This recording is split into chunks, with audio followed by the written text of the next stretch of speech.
Welcome everyone to the first ever Retmod Gaming Podcast, episode 1, hopefully not the last. Today we're going to be discussing the E3 presentations that wrapped last week. My name is Luke and with me today is Alex. And we're going to get right into it. What did you think about the press conferences in general, Al? Yeah, it was okay, mate. A bit disappointing without Sony being there.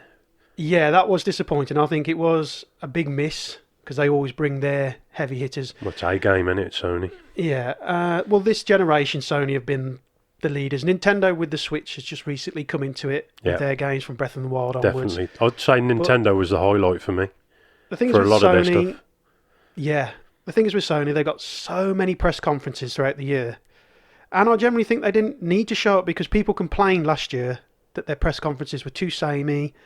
They didn't have enough to show, and people moaned about the structure of that conference, which was a game, a break for 5 minutes, then a game, a break for 5 minutes. They really stretched that out over the hour. Yeah. So, yeah, there was a big miss from Sony, and it was a good opportunity for Microsoft to really show their first-party studios.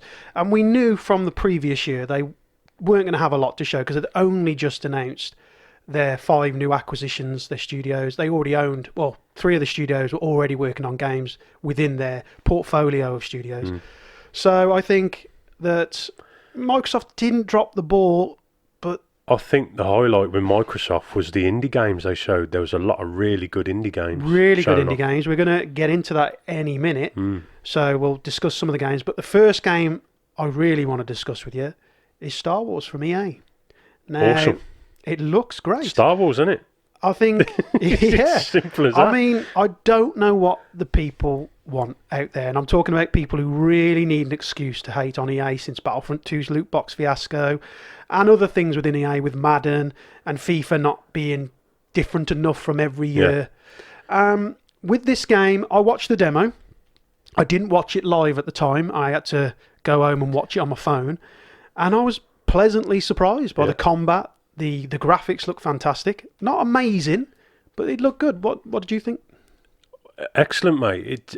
It's one of those games, I think, once you play it, you're going to be sucked into it. And the reason why I'm going to give this one a shout, forget EA. Take your bias against EA out of the question because, they haven't been great this generation. Anthem that recently launched wasn't a critical hit by all accounts, and I understand the people's frustrations with that game, but this is a new game from EA under a good studio with Respawn. It's single player, which is what people want from EA. No microtransactions, I believe, at the moment, and no DLC, I believe, but they haven't confirmed whether it has got a season pass or not. I'm not sure.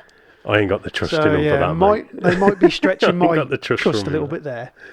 But I mean, what did you actually think of the game itself? It looks amazing. Yeah. The lightsaber play and stuff like that. I know there's people were moaning that you couldn't chop limbs off and stuff like that, but this is a game that's got to appeal to everybody. It's a Disney thing now. Exactly. People have got to wrap their heads around that Star Wars is a Disney IP. Exactly. And I think that this game is a good start.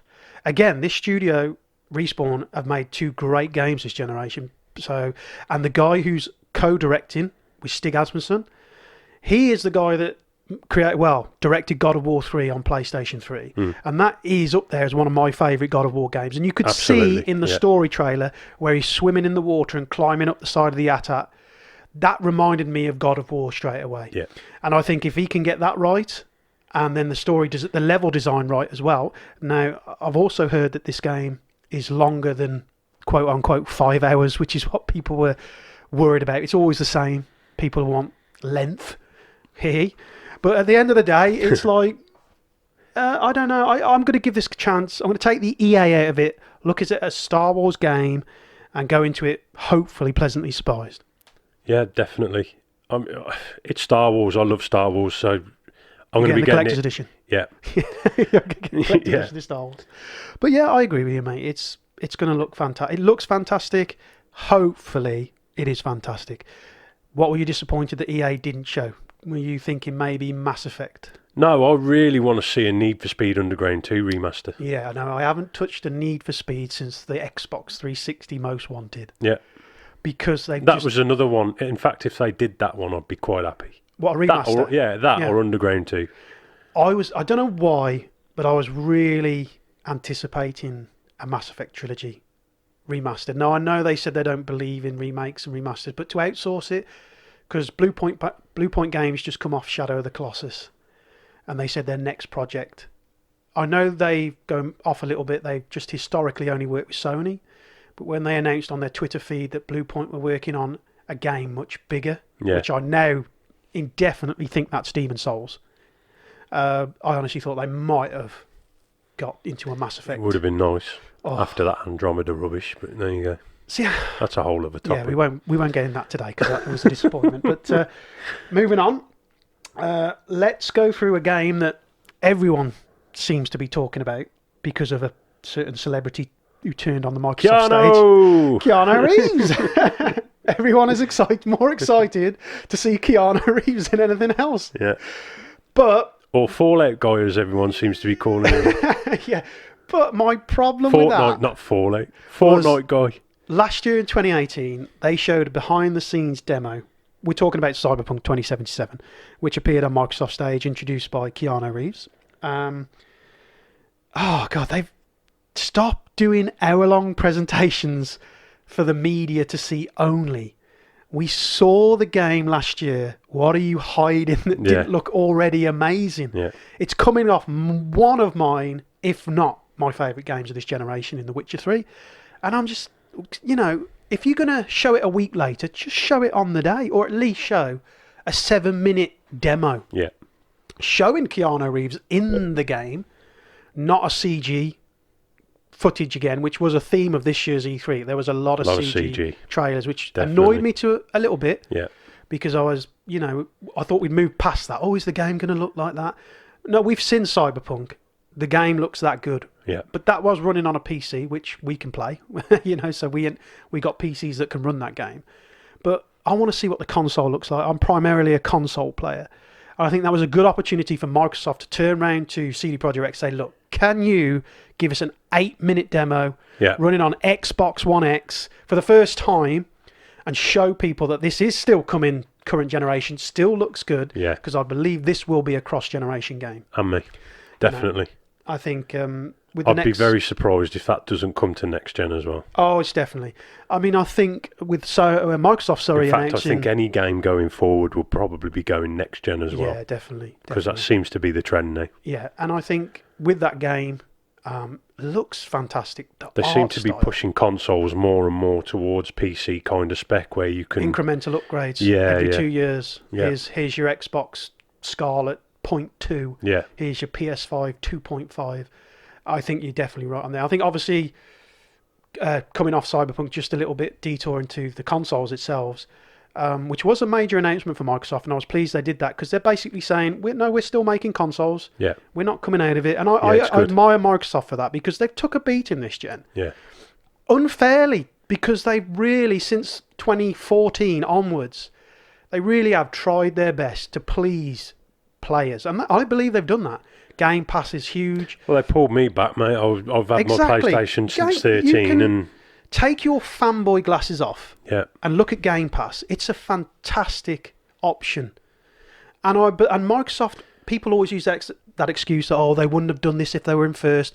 You don't know that. No. This streaming technology has been going around in the previous gen. They've been thinking of this streaming technology with the power of the cloud. They've announced xCloud on their stage this year, which is going to work on play Xbox games on mobile. We know Sony's got Geico. They're working on the similar technology. In fact, both machines are going to launch very similar by the sounds of Scarlet. But yeah, I mean, again, going back to Cyberpunk, please, the next time you show this game, whether it be in Paris Games Week or Gamescom, I want to see the PlayStation. I want to see what the Xbox version looks like. Because I honestly believe they haven't made their mind up maybe that this is coming to the current generation.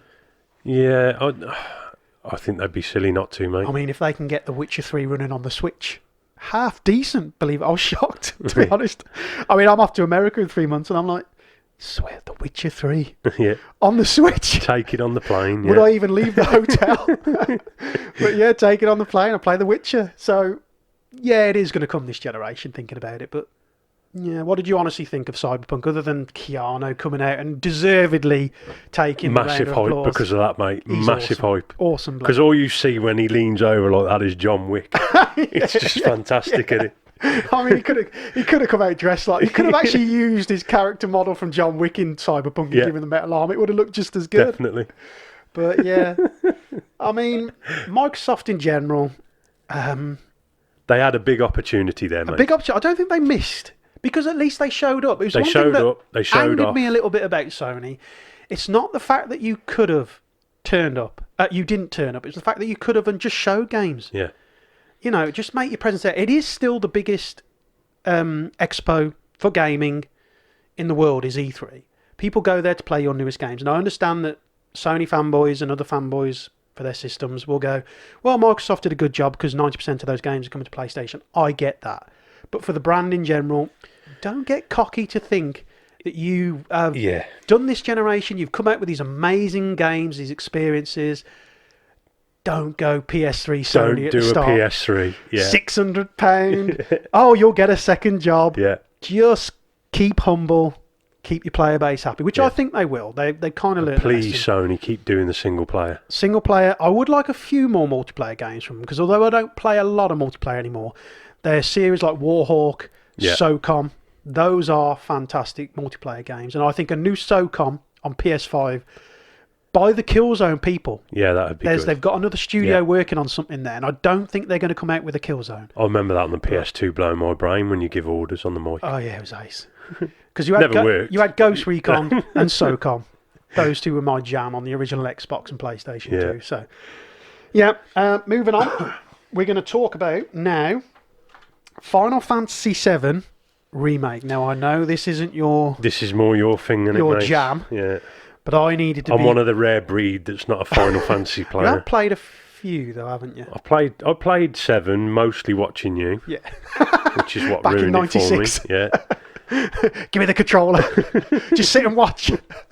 No, I'd be telling a lie if... I get it, though, because it looks amazing. It does look amazing. It does look I was amazing. worried when Cyber Connect were going to do the combat, and I'm glad they're not doing the combat anymore, because I'm not a big fan of the Naruto games. Sorry, Afro Senju. I know you love those games. That's a shout out to a channel I watch. He plays a lot of the Naruto games. He's very good at it, but they weren't my thing. The combat on there was very boring, and personally for me, as a fighting game fan as well, not particularly the exciting. So I'm glad they've gone with a more combat focused. I was shocked. Yeah. Because the studio, the companies that are coming out and reviewing this game or reviewing the demo behind closed doors are saying the combat is a lot deeper. I mean, it blew me realise. Because from what I remember watching the original and seeing the original, it's a different game. The ATV Gorge. It's a totally different game. Yeah, the ATV Gorge is there, except you attack to build up the gorge, and then you select abilities to use them. But what I really liked is that those characters, Barrett and Tifa, will be there to operate under different circumstances. Like Cloud clearly shouts out in the trailer, I need help with these guys, and he's blocking the turret fire from the distance, and you have to switch to Barrett, and I love that. Yeah. That is great party play, that's great party selection, and it adds to the experience again. And I just think that was fantastic, but I love the overall look of the game. Was amazing. Does look incredible. The first game this generation as well, 2 Blu-ray discs, so... Really? Bleeding hell, God knows what's going to be on this. Unless it's a hell of a lot of 4K cutscenes. Maybe that's just to get rid of the bloody patches all the time. Trust me, it's going to launch with a big patch. Yeah, I would imagine so. Every game seems to now. That tells me that... how far did you get in Final Fantasy VII with me? Did you watch up to Midgar, or did you go all the way through it with me? Or I can't remember, it was so many years ago. Oh, I'm sure I saw the end with you, to be honest. Yeah, well, I remember showing you the final fight with Sephiroth, because I had the save there. Yeah, you had it all saved, didn't you? Because I had the Knights of the Round, I had the Omni Slash, I had the Ultima Sword. I had it all. Breeding that gold chocobo was the worst thing I did ever. Talk about grinding in games. I mean, we play World of Warcraft, so we're used to we used to play it. That's another topic. Don't get me on that. We're used to the grind, but back then in 96, 95, when that game came out, correct me if I'm wrong in the comments below, but I think it was 96, I haven't played it for years. God, that gold chocobo to get to the Knights of the Round Summon across on that little island, that was a pain in the backside. That was not even fun, though. That was the problem with that. But that was a torture. It was. Really, at that age. But a huge torture. In a way, it ruined the game. Because all you did on that last boss, it was a 3-stage fight, I believe, if I remember right. Do you think they've put that in this? Yes. Knights of the Round. Knights of the Round is technically in Final Fantasy 15. It's just the leaders of the bygone eras, the bygone leaders of each generation of Noctis' family were different. In my opinion, that's how I viewed it at spoilers at the end of 15, when you defeat the... oh God, I can't remember. Not my favourite game, Final Fantasy 15. It's a good game. It's just not for me. But when you defeat... Forgettable, if I'm being perfectly honest. When you defeat the final boss in that game, it was... You kind of... You get these spirits of the forgotten kings, the fallen kings. They come in and basically whiz through Noxus, and he channels his energy into one final blow and destroys them both, really, technically, the way I read it. But yeah, Final Fantasy VII Remake looks absolutely fantastic, and I was so pleased coming out of that, because it was one of those games that everyone in the comments on different websites was never going to come out, didn't look very good. You know, from what they'd shown previously, Cloud looked ill and sickly. Now he looks fantastic. The voice cast, I know there was a lot of people moaning about the voice actor in... not a lot of people, certain websites moaning about the voice actors. Oh, you know, he's typical, stereotypical black person. By the way, I'm not a black person, so I'm not going to comment on that. Neither of us are black. So we just take it as front value that, to me, it sounded like Barrett. Yeah. And so, and Cloud sounded like I think Cloud should have been. I don't believe that's the same voice actor. No, I don't think it is. From the films. But again, what did you think, not being the greatest Final Fantasy fan? But what did you think of that? It looks incredible. It's typical Square Enix, isn't it? It looks incredible, but it's how it's going to play. Yeah, we saw a bit of it. It's one of those. So that's set to be released in March next year, which is a good time. I still think that's going to be cross-play as well with PS5. And it will come to PC and Xbox at some stage, definitely. So for all those people definitely. waiting... because, I mean, look, Final Fantasy's been on Xbox. They put them all on recently. Xbox, you know what I mean? They've it's going to happen. Recently released 9, 7, 12, 10 10. Yeah. So yeah, it's going to come to Xbox. It might not come for a while, a year maybe exclusivity, but if you can hold on, which I can't, obviously. That's why I own all systems. I'm not a fanboy. But yeah, so looking forward to that one, March next year. Moving on, it's got snuck in on that one again. Sorry, Al.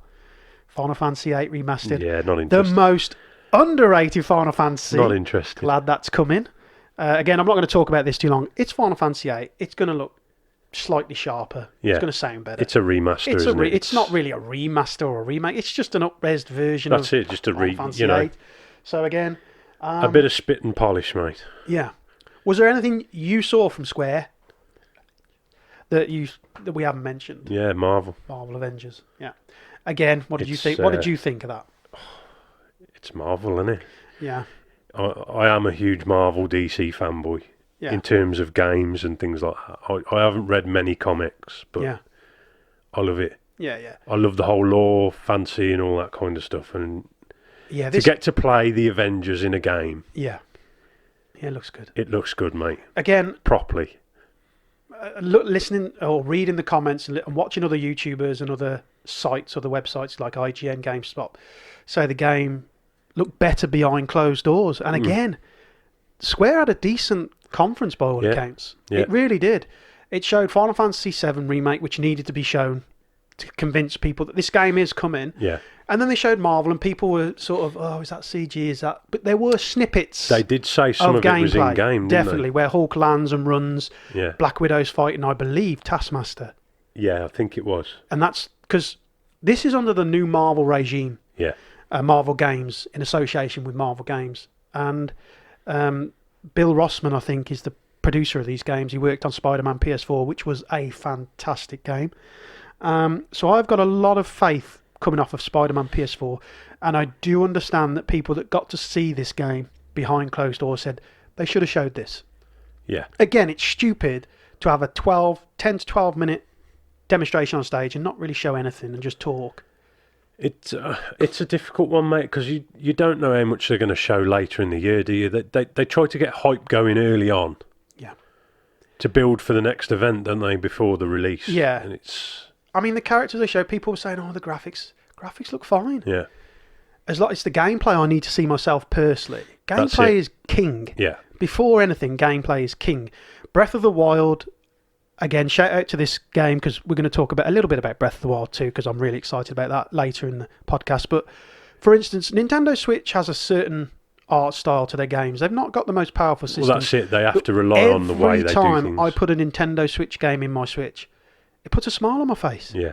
And it makes me want... It's not all about graphics. It's about art style and art design most of the time. World of Warcraft, regardless of what you think of that game, the art in it is just stunning. It's phenomenal. Isn't it? It makes you believe that, you know, it's a Disney Pixar world. Yeah. And with the Breath of the Wild, it's such a lovely world to play around in Breath of the Wild. And this is what I say to people, don't get too hung up on graphics, so to speak, because graphics... Technology... It helps to enjoy the game. It helps. I mean, when I play... Gameplay is king. Yeah, when I play God of War, God of War PS4, that had both. It had the gameplay, it had the exploration, it had the graphics. That was a unique experience. Bit much like... I love, personally, one of my favourite games, Mario Odyssey. It's got the graphics, it's got the gameplay, it's got... The stories in there. Oh, you haven't played Mario Odyssey? Well, you know, you'll get to I've only just got my Switch, by the way. Yeah, so I'm still building. He's a late bloomer, for that. Yeah. But you have got a Wii U, and you've got loads of games on. Yeah, I've got loads of games on that. Yeah. So, yeah, I mean, it's a unique experience when you get a certain amount of games that get it right the first time. I believe God of War, Witcher, Breath of the Wild, Mario Odyssey, and I know I'm going to get called out on this, but I played Crackdown 3. Crackdown 3's graphics and the HDR style in that is incredible. It's stunning. Yeah. I mean, people slagged that game off to a certain degree. The problem with Crackdown 3, a little bit. It didn't change anything. No, it was Crackdown 1. That was the trouble. It was a remaster of Crackdown 1. If you'd have said that's a remake of Crackdown 1, you wouldn't have been far off. Terry Crews. With Terry Crews as the character. Awesome. But he's awesome. But it did look...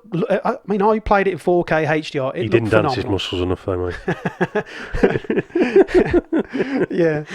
Yeah, I mean, again, there's been some fantastic games this generation so far. Not as many as the previous, in my opinion, but no, been a lot of remakes, as you've always argued the point with me on this. Yeah, there's a lot of remakes, a lot of remasters this generation. Yeah, and not enough new IPs. See, I'm not against remasters and stuff like that. I think they're fantastic, like the Yakuzas. I've never played them before, and I've gone through them on the PS4 Yakuza's and stuff brilliant. Like that. It got me into the series.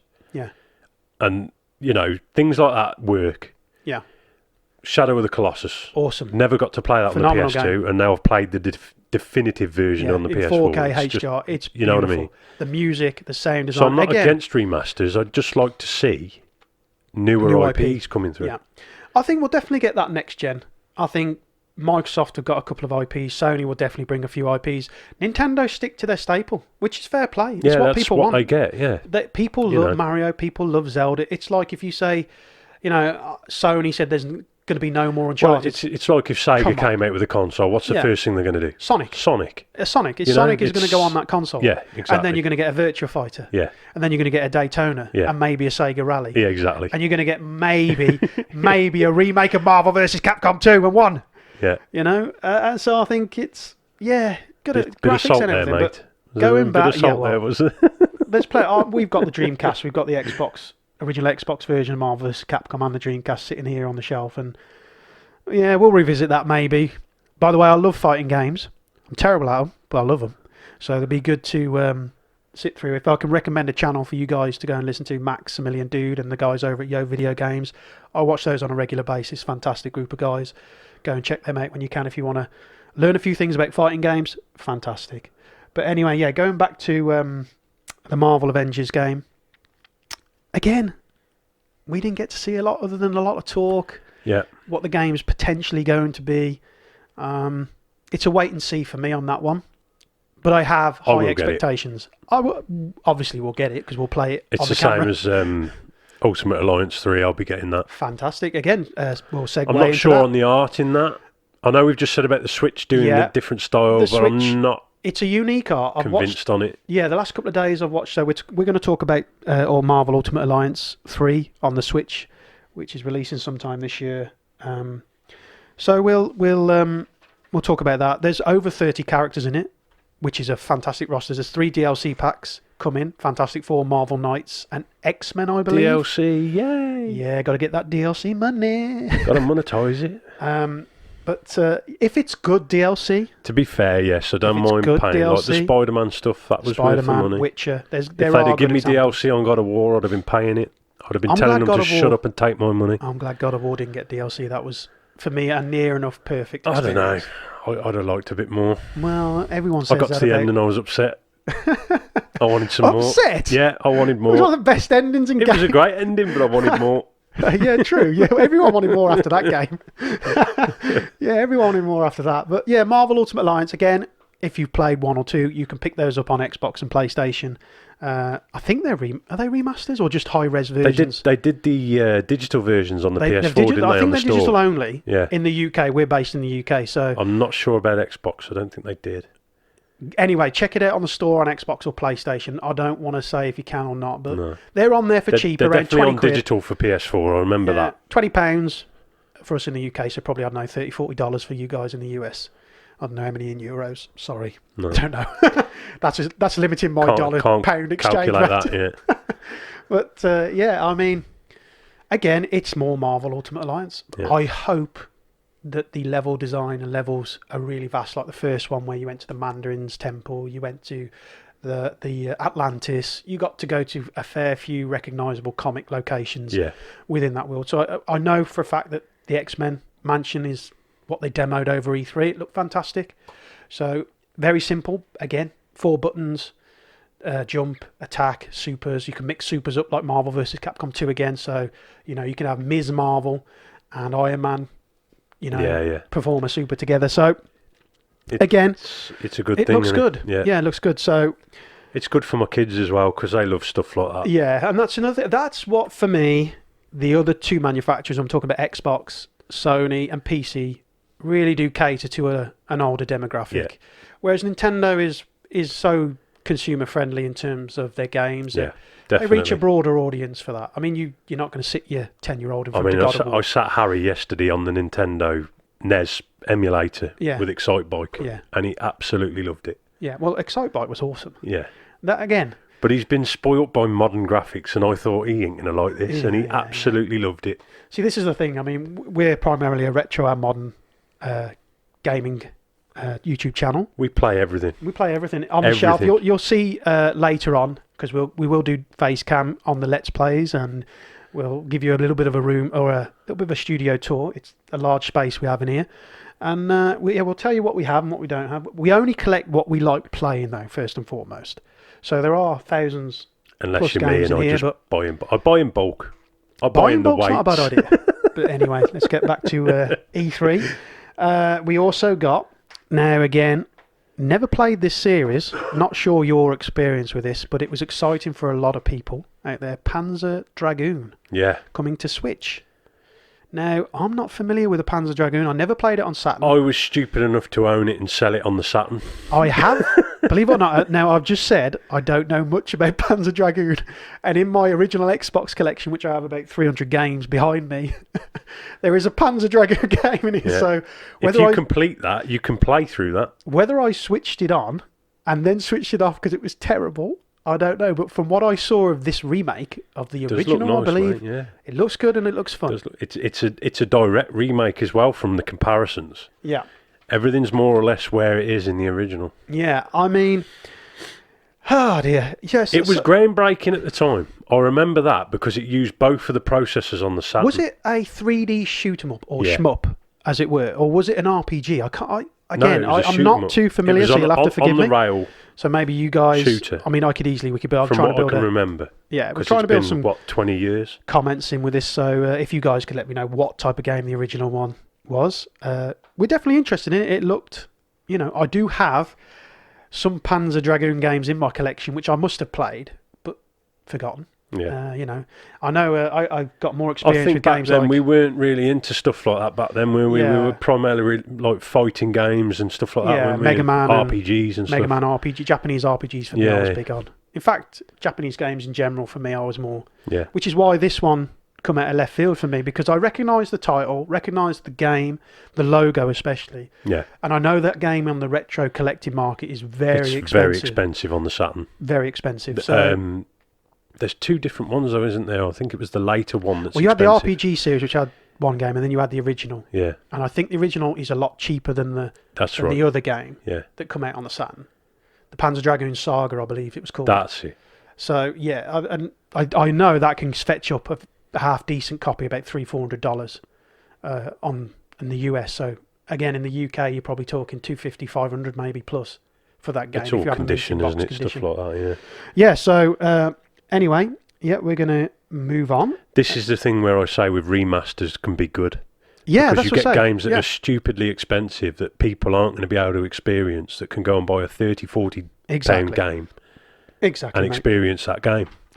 Now, another game that I am super familiar with, have every single game that they've ever probably made in this series. I have every Blu-ray, DVD, I have figures VHS. on my shelf, and I am a huge Dragon Ball fan. Dragon Ball Kakarot now it's named. It was Project Z. Yeah. It's now Dragon Ball Z Kakarot, I believe. It's produced... Aptly named as well, I would say, looking at it. Let's hope it doesn't stop at the Frieza saga and carries on. Yeah. We haven't got to wait another 2 years to go past DLC? That. Oh, no. Maybe. Please, no. DLC could be the movie characters. Broly, Bojack. Give me them as DLC if you want to tell me DLC. But again, I've got some notes here on this one because it's semi-open world. There's different maps to the open world-ness. There's a Namek map by the looks of things. There's a Plains map, which is the demo we saw with Goku and Piccolo.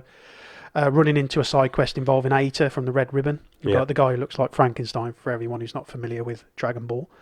So it looks run of the mill questing, which worries me a little bit. The art style, again, beautiful looking game. Yeah. The combat looked a little stiff. I know it's not Tenkaichi, I know it's not Budokai, and I know it's not Raging Blast and the combat of those, and so it's going to be more button. It's not going to be button mashy or anything like that. Like the Xenoverse, which is just square, R2, square, triangle, circle, X to do your abilities and X to vanish and stuff. Very simple, but fun. I do like the Xenoverse games. I think they're fantastic games. But this one, got to see a bit more of it. So, what did you think of that one, mate? I don't think you can have enough Dragon Ball, mate. No, I love Dragon Ball. I don't think you can. You can never be told the same story more times with Dragon Ball. It's still... They still change it a little bit every time. Then it's just, Not much. And when they're doing the Frieza saga and you see Super Saiyan again for the first time on a different platform, it's still good. I got chills. Yeah. When I saw the first ever trailer. It takes me back to being sat in your living room as a kid going, oh VHS. My God. But by the way, I have them all on VHS as well. Ordered from America, somewhere in the loft. Funimation, yeah. I have the multiple different dubs as well of Dragon Ball. I think with that one specifically, wait and see on that one. Well, get off. You'll be buying that. Oh, of course I will. You'll probably have the collector's edition. But I'm trying, it's just... wait and see. Don't let me down. You'll be buying it. Don't let me down. I will be disappointed. Do not let me down. Because I will be angry. So, with that one, wait and see for me. Believe it or not. Even though I'm a huge Dragon Ball fan, it's got to be a wait and see. Because there was nothing that made it separate itself from other open world / semi-open world games. Yeah. Other than the fact it's got a Dragon Ball skin on it. It's Dragon Ball. It's Dragon Ball. So, You'll be buying it, same as me. I don't know if you managed to watch this trailer with Gears 5 from Microsoft. I'm a big Gears fan. I saw something of Gears. I can't remember what it was. I think it was a new mode. A new mode called Escape. That was it. 3 players. Yeah. Destroying, by the looks of things, enemy hives. I'm not a huge Gears player. I went through number 1 on the 360, but it didn't really grip me the way it was very most people. As people associate with Microsoft, unfairly again, it's very dude bro-y. But in a good way. It was set in that particular period, so Gears, to me, has changed a lot they've kind of got away from the do-broy with Gears of War 4, which I enjoyed. I know a lot of people again have their reservations with Halo 5 I've just and got Gears that 5. again, going back to Game Pass. Gears 4, it's a game I'd have never bought, but because I've got Game Pass, I've downloaded again, it. it gets you to try these games out. Yeah, exactly. I think with Gears 5, it wasn't the best way to introduce that game, considering previous E3 in 2018. They didn't show a lot of the game then. No, it was just a quick minute 30 I would have single liked player to have game. seen some campaign. That's what I was waiting for, because they showed this weird trailer of the characters pulling faces. Yeah. And I'm like, yeah, I get the internal struggle she's going through, the main character. Again, I love the actress that plays Laura Bailey. She's a fantastic voiced actress, but the character's quite forgettable. Yeah. But she was the main hook of the first game. Spoilers, she discovers her mom. She's going after her mother, sort of thing. I can't even remember that was that forgettable, the fourth game. But I enjoyed, again, with Gears, the shooting, the third-person cover. I still think no one does it better than those. They do have the best third-person cover game. The first Gears of War, when that came out, that pioneered the duck and cover system. Absolutely, really. There's nothing really progressed from that, though, has there? Not really. It's similar. It's a nice coat of paint. Gears of War 4 looks gorgeous on your Xbox One X. It looked gorgeous on the original Xbox. I did play it on the original Xbox as well at the time. And again, it's a real gorgeous looking game, Gears of War 4. And Gears of War 5 will be a fantastic looking game as well, I've no doubt. It's coming to PC as well, straight from the off, in September, I believe, this year. September 10th. Actually, I've got that wrote down, because I have got dates for most of these wrote down. You all organised, wrote down and everything. Oh, yeah. I ain't used many of these notes either. It's all off the hip, mate. A bit disappointed. I was good to see the up, down guys there again for the wrestlers. For anyone who's not familiar with that channel, up, down, down. Xavier Woods and AJ Styles and Tyler Breeze were there demoing the new mode under the stage, which was weird. You know, again, Gears was there. You had some WWE wrestlers was there, but I think a 5-minute on-stage demo of the campaign would have been what people would have been a lot more happy with. And people would have moved on and not really, again, had a tiny little moan about, quote-unquote, that. But, I think going back, we're going to discuss one more game and then we'll talk about E3 in general. And I know it's one that you were excited about, because you were saying, we're going to talk about this one, even though I didn't like the conference overall. And normally, Ubisoft, we're going to talk about Ubisoft in a minute, but Ubisoft conference are very good, but this one was very padded until this game come on. Yeah. And that was, go on, Al. Watch Dogs Legion. Yeah. So what did you think? Come on, mate. Well, ridiculous. I'd said to you a couple of weeks before, and it just reminded me of this game, The Getaway, PS2. Yeah. I wanted a game set in the UK, in London, or somewhere like that.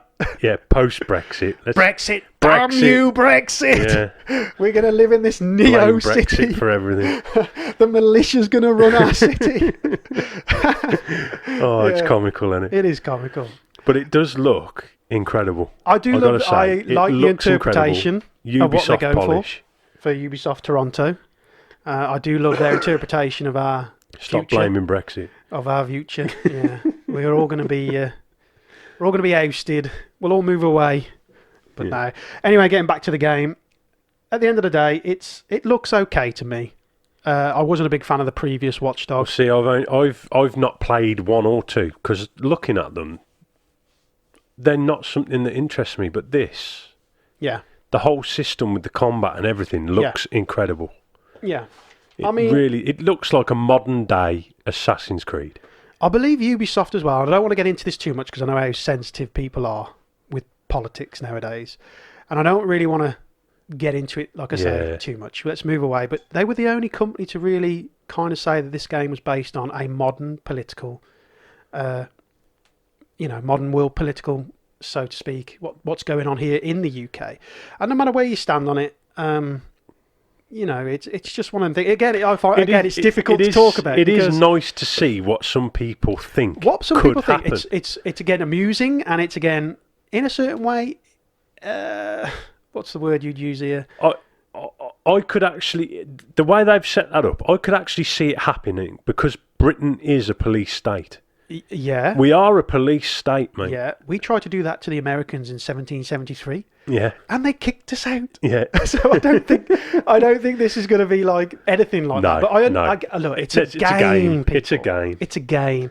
And again, I've seen a few websites highlight, Ubisoft going out. They're not going after the Brexit. They're just saying to you, this is our interpretation of how we feel in a future. Because you saw the cars, you saw the technology on show. This is way into maybe not way into, but it's in the future of let's just say like a Brexit future. So I mean, it's a weird one and it's a difficult one because no matter where you stand politically, you're always going to be upset. That game looks good. It looks good, and I will play it. And I will play it. No matter where your affiliations are politically, it's a game. I'd have liked to have seen an Assassin's Creed though, mate. Well, that's what threw me with the Legion, because a month previous there was a leaked Assassin's Creed Legion, which everyone was saying it was going to be in Rome, and they were going back to the Colosseum, but it turned out to be Watch Dogs Legion. And again, it looked great, what they showed. I like the idea of multiple characters to control with various abilities. The recruitment system. And it looks like they've got some of the locations nailed in Trafalgar Square. I think that's very ambitious to be able to recruit anybody in the game. We saw Camden, Tower Bridge, London Eye was in there. So the playground in London, I love London. I absolutely love London. So to have a game set in London on these iconic locations, I can't wait to see Whitechapel and places like that. So to have it in there, I think it makes sense. Yeah. I mean, am I going to get fed up even as an Englishman of, I say, you're doing like, we've got to get out of the taxi, like, you know what I mean? So, I mean, yeah, can grate a bit for all my London friends out there listening. I apologise. So, I mean, it's like, yeah, we'll wait and see on that one. But it was the only game to bring in a modern political situation here in the UK. And they've got balls to do it. Fair play to them. Ubisoft do that, though. Yeah. They're not scared to get out there and put it out there. No. You know, they don't shy away, Ubisoft.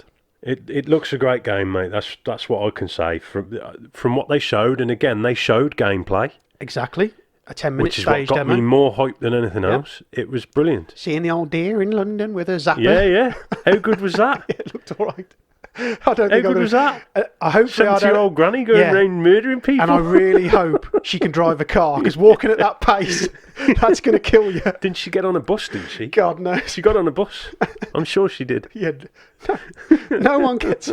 Seriously, they didn't do their research in London. I really didn't. But yeah, it looks great. Graphics look great. Got to see more of it. I think that was alpha gameplay, so maybe it's a way off. Have I got a release date here? I have got a release date here. 6th of March 2020. PS4, Xbox, PC and Stadia. Because we're all excited about the Google Stadia. Said no one. Yeah. I don't know what they're thinking with that, mate. But anyway, we'll go through the... We'll grade the press conferences going through them now, because those are some of our games that we enjoyed, unless there's any off the top of your head. The only other one I can really vividly remember is that 12 minutes. The only one. Was it 12 minutes? I think it was 12 minutes. Moments or something like that. That looked really interesting. Kind of like a murder mystery Groundhog Day-esque. Don't repeat the same day twice type. Well, from what I can gather from it, there's a detective that knocks the door. Yeah. Who's about to murder his wife. And it looks like the wife is going, don't answer. He's trying to say, don't answer the door. Yeah. And you have to keep changing the steps to get to the end of the game. Yeah. It looks incredible. Looks fantastic. It reminds me of PT. And it's strange because it's not something I'd heard of before, but apparently this has been in development for quite some time. Yeah. Did you make 2015, I think it was. Oh, wow. That is a long time. It's going back a while, for an independent game, yeah. That's a long time. But these independent games are becoming more and more accomplished as they're getting there.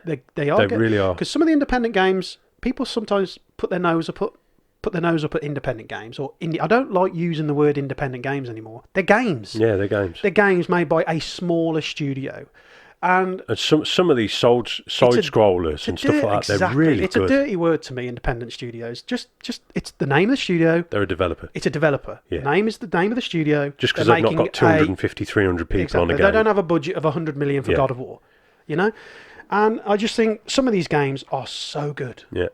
So good of these smaller development teams. And so, yeah, it looked fantastic. wait and see on that one for me. It was nice for it to get a bit of showtime as well. Yeah, I mean, like I said, Microsoft for me, they hit the nail on the head, showing off some of these smaller games. Yeah, I mean, it was really good. Again, going back to Game Pass, there's a lot of these really good games. Outer Worlds sat on we that. haven't mentioned. Yeah. Outer Worlds was the first game they showed in the Devon conference. Wastelands 3 as well. Wastelands 3 is making a return. Yeah. Again, I saw the YouTube like to dislike ratio on Wastelands for some reason. Look, I'm not a big Wastelands fan. I haven't really played much of it, but it's a game that's coming out that's going to be playable on Game Pass. Yeah, like Gears 5 and all these other games. Yep. They're on Game Pass. Try them, like them. I know I keep raving about Game Pass, but that deal, it's really good. Well, we'll grade Microsoft's now in general. We'll go through them. Microsoft are in a funny position because at the start of this gen in 2013 in November, I believe they demoed the Xbox and it was TV, can't share your media. games. That really put a nail. Sony just went for the players. And here's how you swap a game. Know what I mean? Yeah. No DRM, even though in a way it's still there. But again, coming off the 360, which we both agree, 360 was a fantastic machine. Brilliant. Red Ring of Death was not ideal. But, I mean, I bought 4 of them. Yeah, I had Microsoft, a fair few. 4. Thank you, Microsoft. I made a living out of the Xbox 360 repairing them. Alex repairs video consoles. And he was inundated with, can you repair mine, mate? Can you repair mine, mate? Yes, I can. So, I mean, I had 4 Xbox 360s, so I think that 83 or 86 million sold was a bit inflated through the Red Ring of Death. Massively inflated. But take that out of the equation. That was a good console. The Xbox 360 was a fantastic console. So going into the Xbox One, and now I believe this is going to be the final E3 of the Xbox One console, Xbox One X generation. Moving on to the Xbox Scarlet in 2020's E3. Overall, we'll do a podcast much later or closer to the... But just as a general... Because this E3 felt like they didn't have a lot to really... I mean, even the console announcement felt... a little bit... mute, you know what I mean? Not mute, but... They got beat to it by Sony a month before. Yeah. Sony had actually showed... And we already know the PS5 is going to be more powerful. And we got... Might be, I don't know about that. I'm fairly certain looking at it. Yeah. I know they're very close in spec. Yeah, both of them have announced. I've seen a couple of articles similar now. SSDs. Yeah. And the Zen and Navi architecture. So we know that these are going to be similar. But we both read, because we talk outside of this room, that they're both going to be very similar in spec. Now, I believe Microsoft said on their stage, this is the most powerful Xbox, not console. Xbox. Because I think they're waiting and seeing what the PlayStation 5 will have. And I think they're going to launch with... Because it's not about teraflops. If you guys want to check out the Digital Foundry guys over there at Digital Foundry, they've just released a video just explaining the Zen architecture and the Navi architecture and what that means for the next generation consoles. And, without getting too much in, I'd go and watch the video. Basically, this is going to be about load time, streaming, things like that. It's not going to be the teraflop war that it was this generation with the enhanced consoles. It's going to be all about the SSD and how fast it loads of gaming. Exactly. We're going to have bigger worlds and things like that going forward. And better AI, hopefully. And massive patches.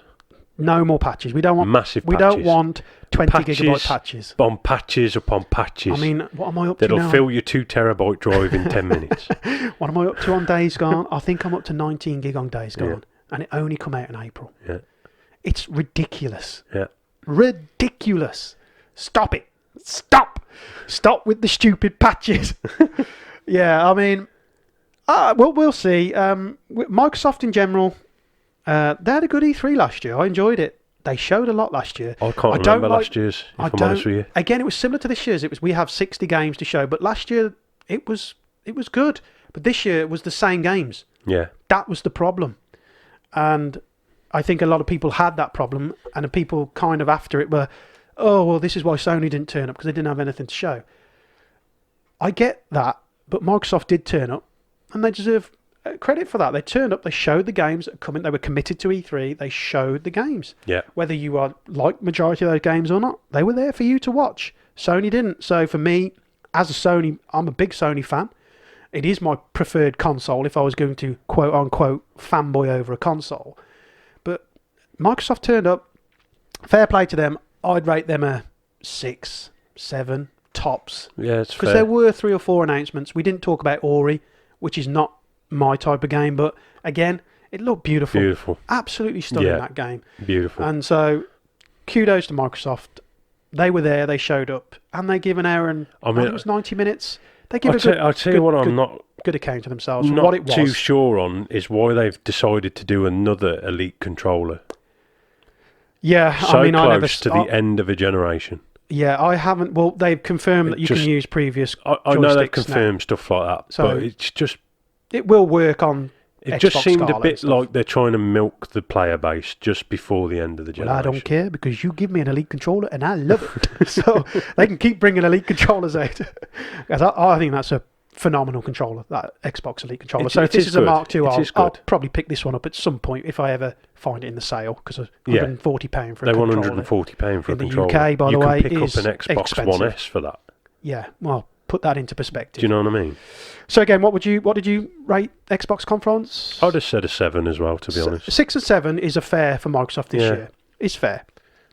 Moving on to EA. Oof, that was rough. Now we know Greg Miller hosted it. I only watched the Star Wars games. Hands up. I only watched the Star Wars. I watched about 20 minutes into it, so I didn't see the majority of it. I don't think it lasted that long, but again, it's always FIFA, Madden, and stuff like that, isn't and it? Apex really? Legends was showcased, and obviously Star Wars. Star Wars was a big plus, and I was happy they showed more of Star Wars. I know they're doing this FIFA Street inside FIFA 20, aren't they? Yeah, so... Which again, to me, just seems like another... EA, I know it's easy to bash on EA, but they give me a game I'm looking forward to. I'm hyped about Star Wars. So for me, again, see, 5. You know, I was a massive FIFA player for years. And incremental upgrades, though. Again, it's not enough. They could go really different with FIFA. Don't go the realistic route. Yeah, go something like Blood Bowl from Warhammer. Turn the players into like bloodthirsty vampires and stuff. Do something. Just really go nuts with FIFA 1 year. Yeah. Say to all these characters, they'd have to pay. The reason why they don't is because they're already paying the licenses. And some of these players are so egotistical. Yeah. They won't want their features changed to look like a mutant and stuff like this. Yeah. So, but then that's where they could just do a separate game. This is what I'm saying. No one needs Ronaldo or Messi, as much as I love those players. No one needs them to play a football game. Take the FIFA license and really Elliot go mental on Sensible Soccer the other day, and he loved it. Would you buy an NFL Blitz? Yes, right now, 100%. How much fun was NFL Blitz on the Dreamcast and mate. Xbox? Yeah, unbelievable. The arcadeness, the 360 ones, absolutely brilliant games. Yeah. And there's another game I used to love called The Bigs. Baseball game. Fantastic. Yeah. So again, EA definitely next generation. They need a shake-up. Franchises they need to really go back and look at. Mass Effect, Dead Space. God, Dead Space. Well, it's BioWare, isn't it? Come on. Dead Space. Go back to Dead Space. You've seen the success of Resi 2, Resident Evil 7 from Capcom. If there is ever a time to bring back that franchise... Haven't they shut the studio? They closed the studio, but they own the IP. They can always bring that back. It's never the same magic, though, is it, when it's different people doing it? It's not, but... They are such good games. I was going back to Microsoft. Yeah, Fable. Fable 4. I know you were. I was so looking forward to something for that. Fable Where 4, was that? Where's Fable 4?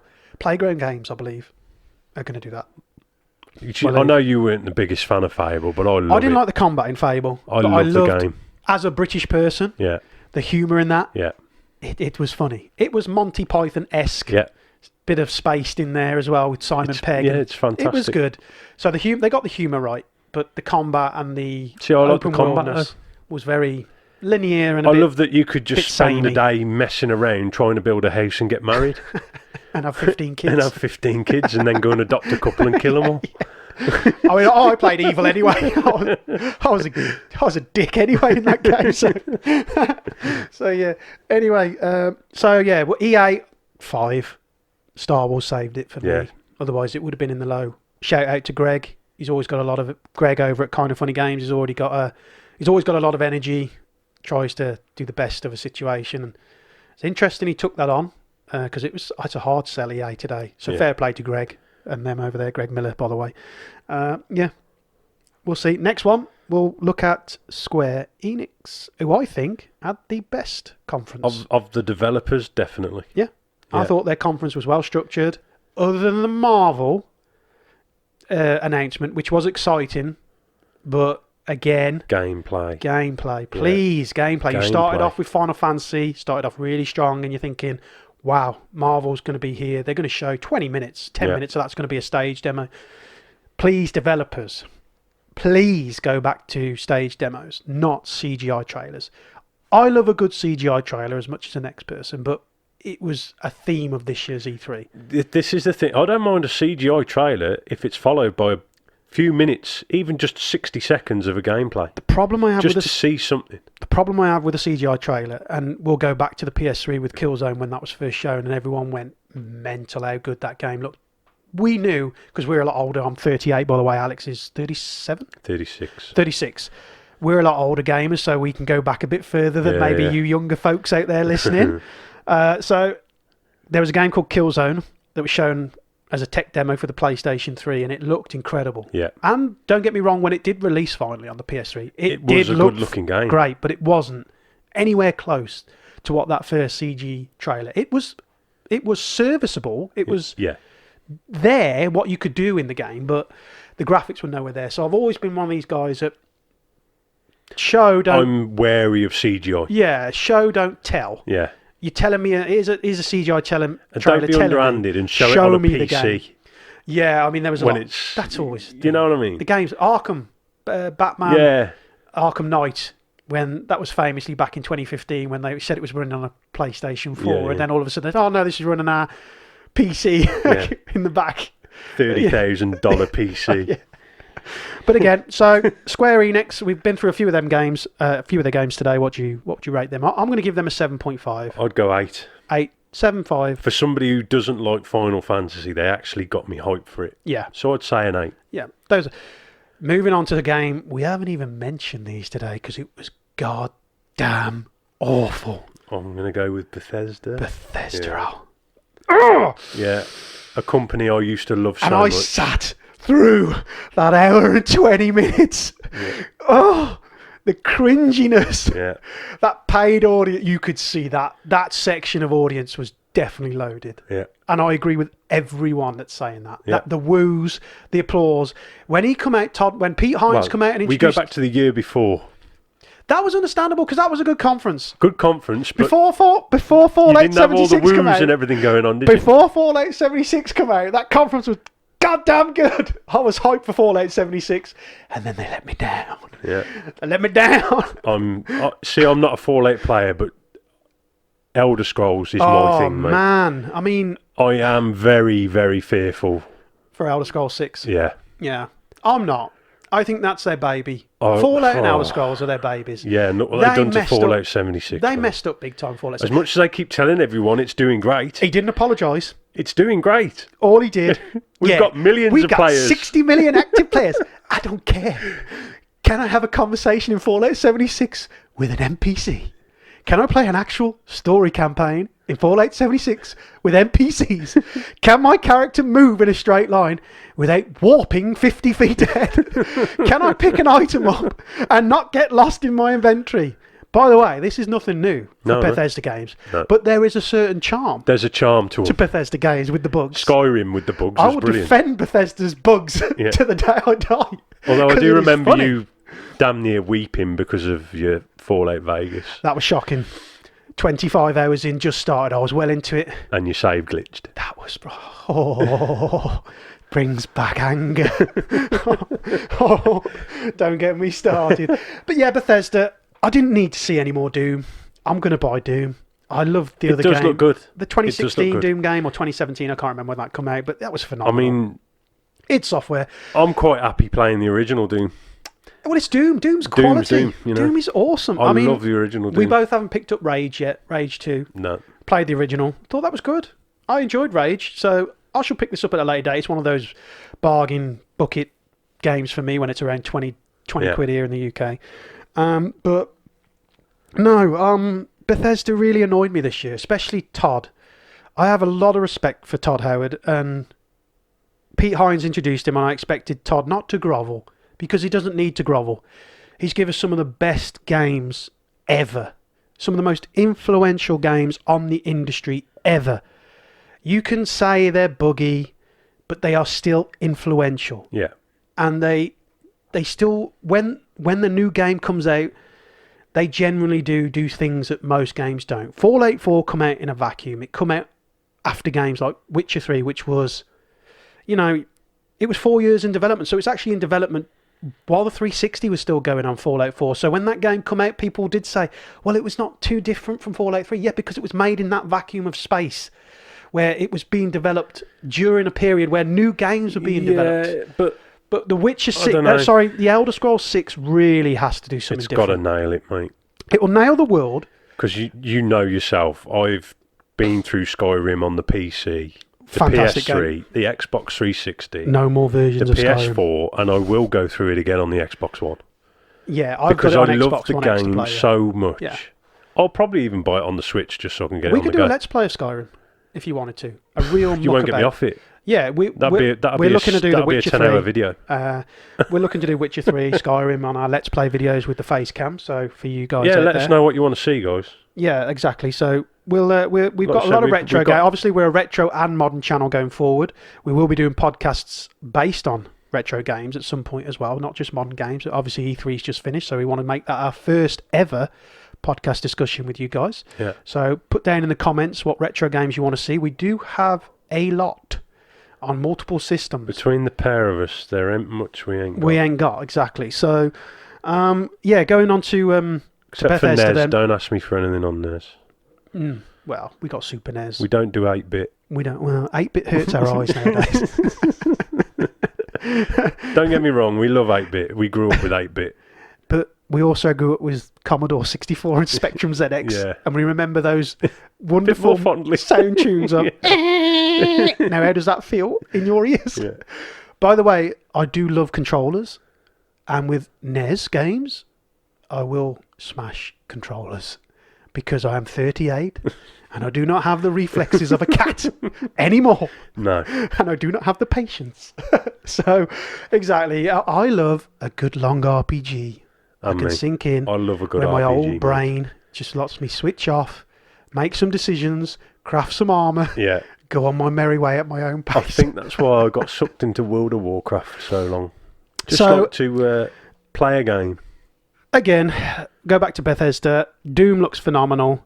Shinji Mikami come out, announced a new horror game, which creator of Resident Evil, I'm always interested in. I loved Evil Within. So again, forgettable title off the top of my head. But I know that game's going to be very, very interesting, very psychological. So definitely can't wait to see his new game. No Elder Scrolls 6. Commander Keen is now a mobile game. Just awful. One of id Software's first ever IPs they ever did. Yeah, Commander Keen. I remember that. Turn it into a... Oh. What were we like? Mobile game. 9 years old. And the art style looks terrible. Yeah. Stop doing this with your IPs. Commander Keen could have been an amazing third-person AAA adventure set from id. Yeah. A really top space adventure like Buck Rogers, Flash Gordon. About twins. Obviously got the brother and sister in this one. And it's just kind of like, come on, guys. You could have really done something with this IP. Have a phone? Oh, no. Again, that hurts my soul. Big Diablo player and hurts my soul. Wyatt, I love you, pal, but you were thrown to the wolves that day by someone at Blizzard. Trust me, that's not your fault. I don't blame you, Wyatt, for that. That is someone at Blizzard saying they were in an office, in a table, in a boardroom, and someone pushed Wyatt forward and said, "Come on, oh Wyatt, you want to do it? Oh, you go out and announce Diablo Immortal," which we'll get onto. It may be in the next podcast. We'll do a Blizzard podcast next one. You really want to get me on that? We'll get down to it. I've got 12 years on World of Warcraft. I'm out after 12 years. The divorce is finalised. So I'm going to freely talk. So yeah, but Diablo, I'm excited for Diablo 4. I know it's in development. Just talking about Blizzard in general. They've got to build some bridges, mate. Yeah. Definitely. But yeah, Bethesda, Doom, great. Todd not apologising for 4876 was bad. He should have apologised. He made a joke. Not just that though. There was things like with the collector's edition. Oh, where they showed bag, that bag, the bag, yeah, and then shipped a completely different one. It was supposed to be a canvas bag, and ended up being a plastic bag. That was bad. It was bad. But yeah, I mean, Todd, come on, dude. Apologise and move on. But he certainly doesn't deserve the flack, Todd. Nor Bethesda. They deserve second chances. Their games are always going to be buggy. It's Bethesda. It's not the bugs. I don't think it's the bugs. No, I think funny. it was the whole format of Fallout bugs, 76. Exactly, and this online but thing. the bugs were bad in that game. Yeah. They were of another level. I think that was a rushed game, though, mate. It was a full server game, though. You always have to be connected. What are those games like when it's server based? Yeah, it could be when World of Warcraft. Again, I know we bring up World of Warcraft. We are World of Warcraft veterans, so to speak. And at the end of the day, when that game launched, I played that game from I think 4 weeks into. Yeah, you were early. I was very early. I missed out on the bronze statue by 2 weeks. I actually contacted Blizzard. And they said your subscription is 2 or 3 weeks off being eligible for that because I closed my subscription down at one point for 2 or 3 weeks. Shocking. All right, salty. I am bitter. I am angry. By the way, if you want to send me one, you can always contact this channel and I'll be much more happy to take one off your hand because I'm not paying you one even on eBay, which is what most people did with them anyway, was put them on eBay. Them. Yeah. I mean, I have everything. Blizzard. I have all the figures. I have everything. And I missed out by 3 weeks. I'm going to swear. It's going to get me angry in a minute. Oh, move on. Anyway. The salt is real. Bethesda. 5. 4.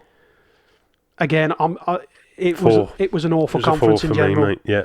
And boring, forgettable. Doom looked fantastic. But everything else, no. The loaded audience... They're only publishing Doom, though, aren't they? They're not. The loaded audience was a joke. Yeah. I mean, Todd Howard come up and it was a pocket of people standing up to applaud. Yeah. And that one guy screaming for a mobile game at the front row, that was pathetic. Then you knew then. You knew anyway, but, come on, guys. It's You're either better that than this, or Bethesda. he's an investor. Come on, Bethesda. You're better than this. Next year, no loaded audience. I'll go at the front. I'll give you an honest opinion. Yeah, we'll give you the opinion. In fact, I'll bring some placards with me with a black marker and I'll write down exactly what I think as the show's going on so you can see it. And I'll be there with my marker pen going, squeaking it out. And when a new game comes up, you can see my initial reaction right there, right then. Don't pay people. It makes you look bad. Yeah. 5 out of 10. 4 or 5 out of 10 for me. Cringy, yeah. Nintendo Direct. Great. Awesome. Nintendo do these the best. Knocked it out the park. Nintendo do these the best. I always look forward to a Nintendo Direct because they don't have to. They don't have. Again, they're a company that don't need E3. They know their target audience. I are not watching E3. I did not expect a Luigi's Mansion 3. It looks phenomenal. And it looks amazing. The multiplayer looks great. Yeah. Graphics, again, the art style looks phenomenal. Great fun. Yep. Family-orientated game. Yep. Looks great. Got a lot of Japanese goodness in there. Yeah. We got No More Heroes, I think it's called, which looks... I've never played that game, so I'm looking forward to playing that again. Not really that we're not the biggest of Nintendo fans, but we do enjoy their games. And, we grew up with Nintendo and then moved on to Super PlayStation Nintendo, and Nintendo Xbox, 64, GameCube. We've been through that. We have games on those systems. And Nintendo Entertainment System. I had the Nintendo Entertainment System with Turtles and Mario and Duck Hunt and all them. But again, just in general for Nintendo Direct, it's on YouTube. Watch it out. It is probably that and Square were the best ones. I loved more Fire Emblem. I'm not a big fan of Animal Crossing, but this one makes me maybe want to check it out. You know, I'm not a big fan of Animal Crossing, never have been, so probably one of them ones. But for me, the highlight of that, really exciting, was Zelda Breath of the Wild 2. 2-minute trailer. Never thought Nintendo would give us a sequel. I don't think again, guys, we're not the biggest Zelda fans out there, but has there ever been a sequel, a direct sequel to a game? I don't think. Because although we've had Zelda, Link's Awakening, Zelda... Zelda Super Nintendo, you had the Link's Awakening on the Nintendo Entertainment System. I don't know whether they were correlation. Can't recall. I know there has been like a follow-on story, hasn't there? But they're always separate stories. Yeah. And this is quite clearly Breath of the Wild 2. Because they're doing a remaster as well of something, aren't they? Yes. I believe they're bringing back the Wind Waker that was on the Wii U. And maybe the other one. I can't remember the other one that was on GameCube. Twilight Princess, I believe. I'm sure I've read. It could be Wii U. See, this is how noobish we are on We're not big on Nintendo. Zelda. Zelda's never been... I completed Breath of the Wild. Loved that game. Thought it was phenomenal. He was in his Witcher 3 phase then, though. Yeah, Witcher 3 and Zelda Breath of the Wild. Those were phenomenal open world games. Both of those games. Oh, and then Horizon came out as well. Well, blew us away. we can talk about Sony when we have stuff to talk about with Sony later in the year. Yeah. Hopefully they'll attend Gamescom or Paris Games Week, Tokyo Game Show. I don't think they're doing a PlayStation experience this year. So No, I don't think they are. Not sure about that one. But anyway, they will have something. But Nintendo Direct, always fun. Always Smash Brothers. Again, I'm a fighting game fan. Smash Brothers is okay for me. We got Banjo-Kazooie from Microsoft coming over. So obviously they paid Microsoft license and fees to get that character over. It's weird, and it's saying Banjo-Kazooie from Microsoft. I know, rare. It's Nintendo, isn't it?